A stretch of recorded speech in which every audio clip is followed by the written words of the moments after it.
this episode today, we're talking about a topic that we can all relate to, except we just don't want to admit to it, and that is social media addiction. But before I move on to, before we delve into the topic in full, I would like to ask you this question. Have you ever picked up your phone for just 5 minutes and then suddenly it's 2 hours later? Of course, yes. I also have the experience. We can all relate to it. Social media is what we use. We use it every day. It's part of our everyday life, and many of us spend hours online every day.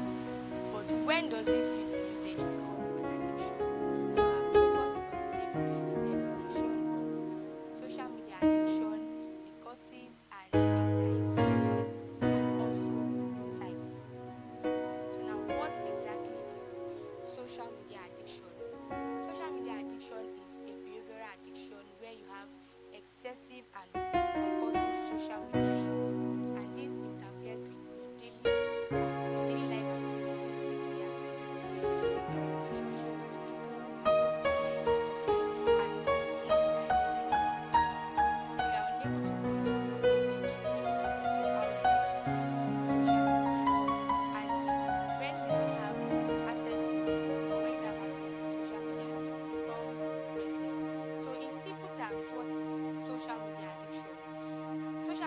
Social media addiction is when you feel restless without your phone. You constantly check it out without realizing it. That is, you just pick up your phone. It's more like a response that happens subconsciously. You just pick up your phone and you start checking all these apps, and due to that, you neglect your responsibilities and things that you're supposed to do, things that should make you productive. You neglect them because you are making use of your phone too much. And sometimes it could be that you use it to escape boredom, stress, or sadness. Now, what are the key characteristics of social media addiction? We have constant checking of notifications, just like I mentioned earlier. There is inability to reduce screen time. You neglect academic work or personal duties, and then you use social media to escape boredom, stress, or sadness. I want you to know that addiction is not weakness, it's just the fact that your brain has adapted to a specific stimulation, a form of stimulation that you get whenever you get social media, whenever you play games and all of that on your phone. And social media platforms are designed to keep you hooked. That is why when we open a social media app, we just keep scrolling and scrolling. We have this autoplay feature that you don't even have to pay before the videos start playing, you get. And these platforms are we have platforms like Instagram, WhatsApp, X, popularly known as Twitter, Facebook, Snapchat, and all these social media apps that we all know. So now, what are the causes of this social media addiction? Obviously, something will not happen without a cause. There must be a reason for it. There must be something that is pushing you, that is making you to show for. And we have psychological causes, and it could be the need for validation. You just want people to praise you. You want to hear what people say about you, and because of that, you tend to stay fixed to your screens. You tend to stay fixed to social media platforms and all of that. I forgot to mention TikTok. Many of us make use of TikTok now. In fact, almost everybody is now creating content. So, and because of this, you can become addicted to it because you want to hear from people, you want to be validated by people, you want to know what they are saying about you. And because of that, you get stuck, basically. You get stuck, and you just want to be affirmed. You want to know when someone likes your video or your picture. You want to know when someone comments.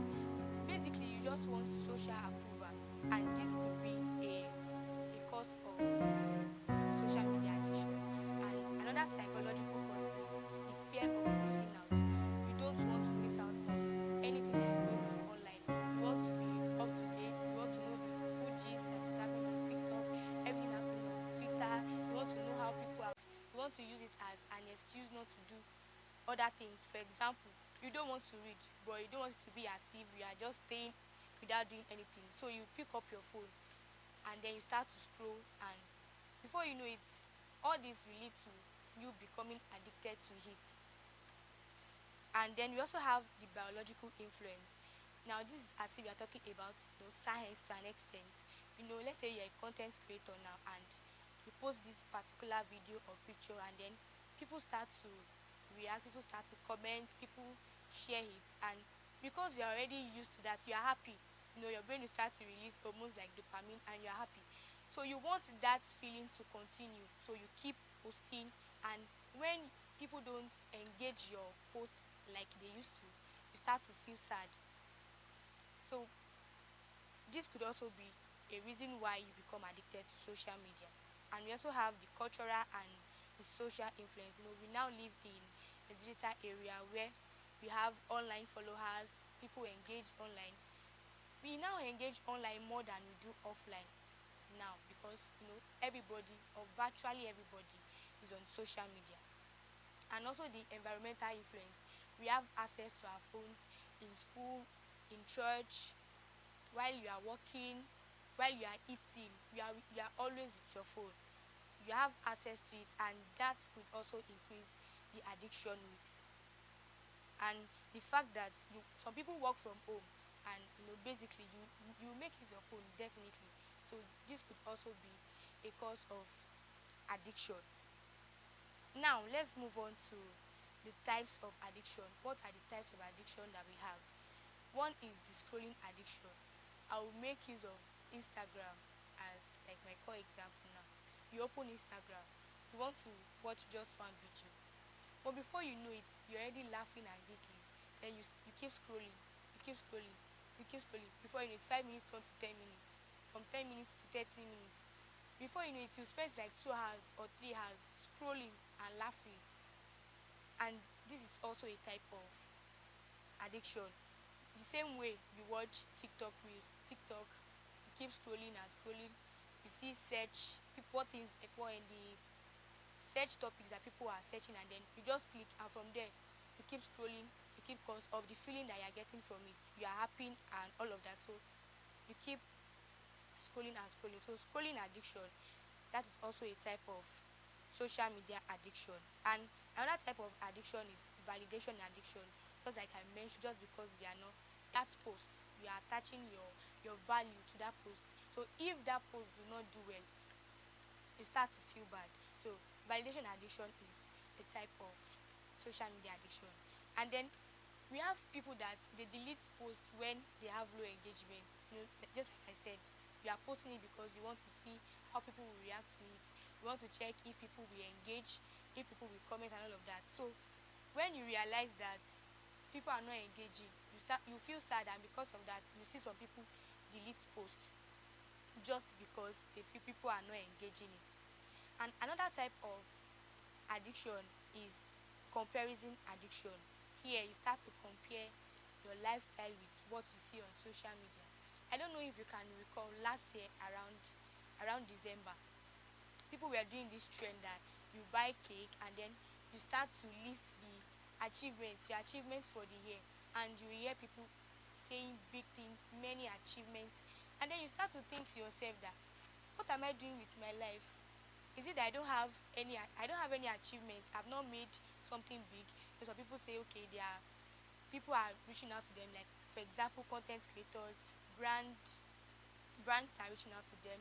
They started to influence for all these brands, and they are making 6 figures, 7 figures. But you think you are just there. You're not doing something. You can't say that you're doing something big like that. And because of that, you can start to compare yourself with them, which is not right. Because of this, you also start to feel like you start to feel behind, as if you are not making it, as if you are not doing it. But if you're actually doing something that you are not necessarily putting out there, that does not mean that you are not doing something. Let me use myself as a case study. When I was in my second year in school, people were posting, like people that were in the same level, they were attending conferences, they were volunteering in all these conferences, they were meeting a lot of people, and they were posting it online. But as at that time, it's not as if I was not doing anything. No, I was involved in extracurricular activities. Like I was, I'm a fashion designer, so I sew, and also I was attending a class in my fellowship, and I was also doing a lot of training. But because that was in process, I could not post it. So I started to compare myself with them because they were putting everything they were doing, they were putting it on social media, and it felt as if I was not doing anything. But after some time, I realized that I was actually doing something when I started to see the results of the process and the training that I have been going through. So we can start to compare ourselves because of what we see on social media. And mind you, many of these things are camouflage. You know, everything is not what everything you see on social media, that's not all, because they are behind the scenes. We are not there with them. You don't even know, maybe they are pretending. You don't know. So when you start to compare yourself with what you see on social media, that could also lead to addiction. And then we also have content creation addiction, when you start to live for content. Everything you are doing, you are recording. Before you do anything, you place your camera. Before you do anything, you place your camera. That's also a form of addiction, because you want this urge to always be present online. You want to be present online. You want people to see everything you are doing. And because of that, you can't do anything without recording it. I want us to create a scenario now. You are walking, or let's say you are gymming, yes, you're exercising, and then you placed your phone and started to record. And at the end of your exercise, you realize that everything you did not record. How will you feel? Like, how will you feel? If you feel sad because of that, then that means you were not necessarily doing that exercise for yourself. You were just doing it for people to see. So basically, you are not even enjoying the exercise in quotes. You are not enjoying it, but you are doing it because you want people to see. You just want people to see that this is what you are doing, and because of that, you get addicted to it. You keep posting, you keep recording, and all of that. That is also a form of addiction, content creation addiction. So, and before I round up, social media is not bad in its full sense. It's not bad because you get to reach out to people that are far away, unlike before that you send letters and all of that. But just with your phone, you can talk to someone that is in another country. You can communicate, you get information. You are not really left behind. You know things that are happening. You know what is trending. Say, like, if you make use of it well, you know what is trending. You are not put behind, basically, because you are aware. So social media is not bad, but when you are unable to control it, when you are unable to control your frequency of posting, engaging, scrolling, and all of that, that is when it becomes an addiction. And you should become aware of the fact that I'm already getting addicted to this. I'm getting addicted to this. You should become aware to it, because if you are not aware, there's no way you'll be able to work towards reducing it. There's no way you would put down rules or set down things that would help you to, work on it if you are not aware. Because if you don't see anything wrong in what you are doing, there's no way you change. You keep doing it. You keep doing it, and you should learn to use social media wisely. It is very good that we have social media. It is very good, but we should make use of it well. Take the good part of it and be careful not to take or I don't want us to delve much into the disadvantage, but make use of the advantage well, because it's actually good. So before I go, let me give like a recap of everything I've said, the definition of social media addiction, the influences and the causes, things that cause it, and also the types. And I mentioned that social media addiction is a behavioral addiction where you use social media excessively, and it starts to interfere with your day-to-day activities, your responsibilities, and you become restless when you don't have your phone. You see some people, when they don't use their phone for an hour, they become become restless. They are not themselves. They are just looking for that phone. They just want to go online. They just want to see what is happening. They just want to know what is happening online. That is social media addiction. And when you start to feel restless without your phone, you constantly check apps. You just pick your phone to escape stress, boredom, or sadness, or to also escape responsibilities. You don't want to do something meaningful, so you just pick your phone and you start to use it. Keep scrolling and scrolling. That is what social media addiction is. And then you're unable to reduce your screen time. You neglect your academics, neglect your work, you neglect personal duties, things that you're supposed to do. You neglect them because of social media. And I mentioned that addiction is not weakness. It does not mean that you are weak. It's just that your brain has adapted to that stimulation and it does not want to drop it. But you will be the one to know how to regulate it. And I mentioned the platforms like we are all aware of. We have WhatsApp, Instagram, TikTok, Snapchat, and all of that. And we also have the psychological concept, the constant need for validation, social approval, the fear of missing out, escapism. You want to just escape stress or emotional discomfort. And I did not mention low self-esteem. Low self-esteem is a big cause for social media addiction. When you feel lonely, you feel you are lonely, so your phone becomes your companion, social media becomes your companion. You start to go online and engage other people posts and all of that. And I also mentioned the fact that our brain is already used to that stimulation. When you see people liking your post and all of that, you are happy. The happy serotonin or dopamine is released and you're happy. So because of that, you want that stimulation to keep going. You don't want it to stop. So because of that, you become influenced.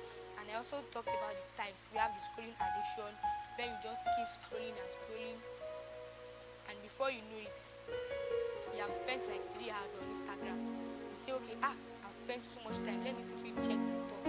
I will not spend too much time. I'll just watch one video and leave. You will use 3 hours on that TikTok.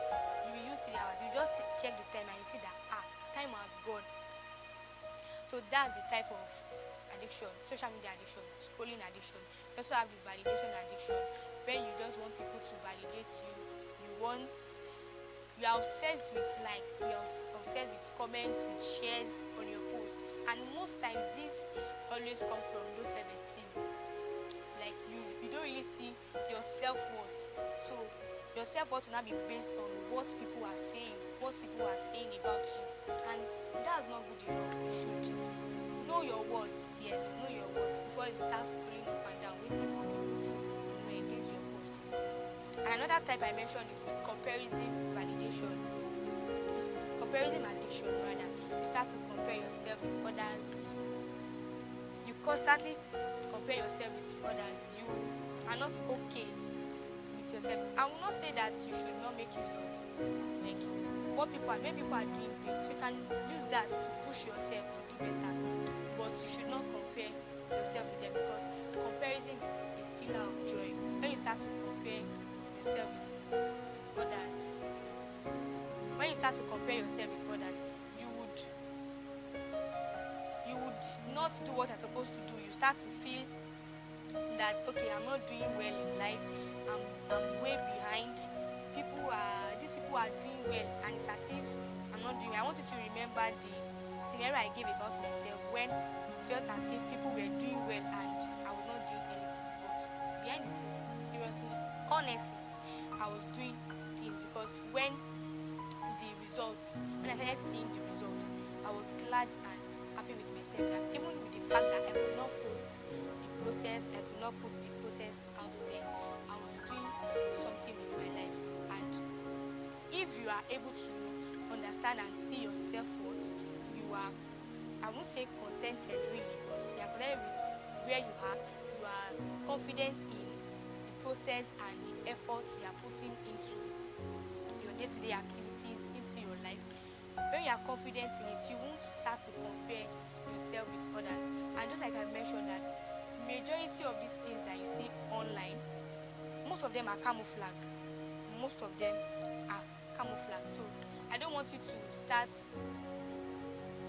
I don't want you to start comparing yourself with them, just like I said, and I don't want you to start judging your own growth. Boost your confidence, and you don't start to measure yourself worth with what you see online. And I hope that you will join us in the next episode. Thank you so much for staying around. Have a nice day.